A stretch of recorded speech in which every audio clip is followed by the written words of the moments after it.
7వ అధ్యాయం. మీరు తీర్పు తీర్చకుడి, అప్పుడు మిమ్మును గూర్చి తీర్పు తీర్చబడదు. మీరు తీర్చు తీర్పు చొప్పుననే మిమ్మును గూర్చియు తీర్పు తీర్చబడును. మీరు కొలుచు కొలత చొప్పుననే మీకును కొలవబడును. నీ కంటిలోనున్న దూలము నెంచక నీ సహోదరుని కంటిలోనున్న నలుసుని చూచుట ఎలా? నీ కంటిలో దూలముండగా నీవు నీ సహోదరుని చూచి నీ కంటిలోనున్న నలుసుని తీసి వేయమని చెప్పనేలా?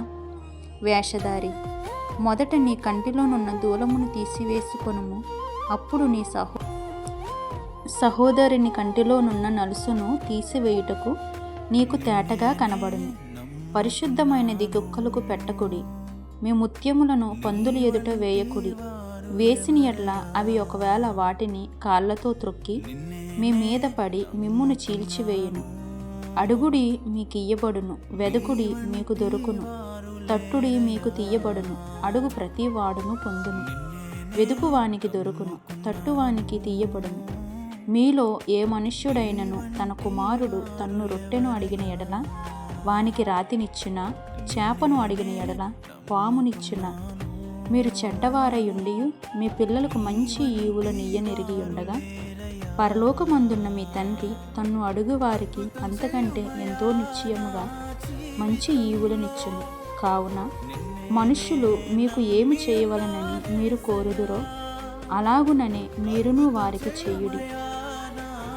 ఇది ధర్మశాస్త్రమును ప్రవక్తల ఉపదేశమునై ఉన్నది.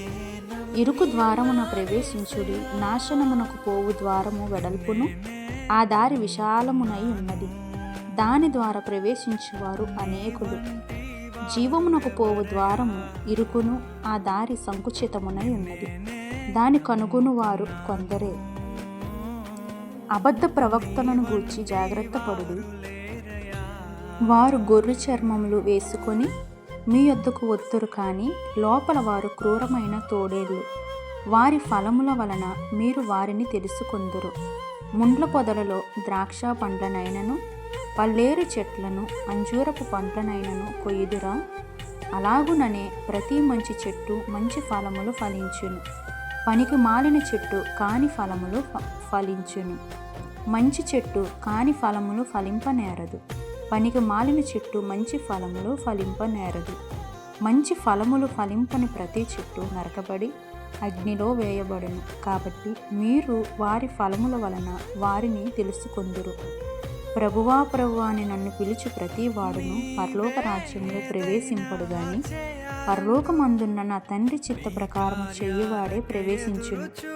ఆ దినమందు అనేకులు నన్ను చూచి, ప్రవ్వా ప్రవ్వా, మేము నీ నామమున ప్రవచింపలేదా?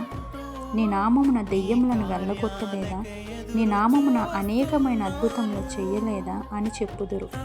అప్పుడు నేను మిమ్మును ఎన్నడూనూ ఎరుగను, అక్రమము చేయువారులారా నా యొద్ద నుండి పొండని వారితో చెప్పుదును. కాబట్టి ఈ నా మాటలు విని వాటి చొప్పున చేయు ప్రతివాడును బండ మీద తన ఇల్లు కట్టుకొనిన బుద్ధిమంతుని పోలియుండును. వాన కురిసెను, వరదలు వచ్చెను, గాలి విసిరి ఆ ఇంటి మీద కొట్టెను గాని దాని పునాది బండ మీద వేయబడను గనుక అది పడలేదు. మరియు ఈ నా మాటలు విని వాటి చొప్పున చేయని ప్రతివాడు ఇసుక మీద తన ఇల్లు కట్టుకొనిన బుద్ధిహీనుని పోలియుండును.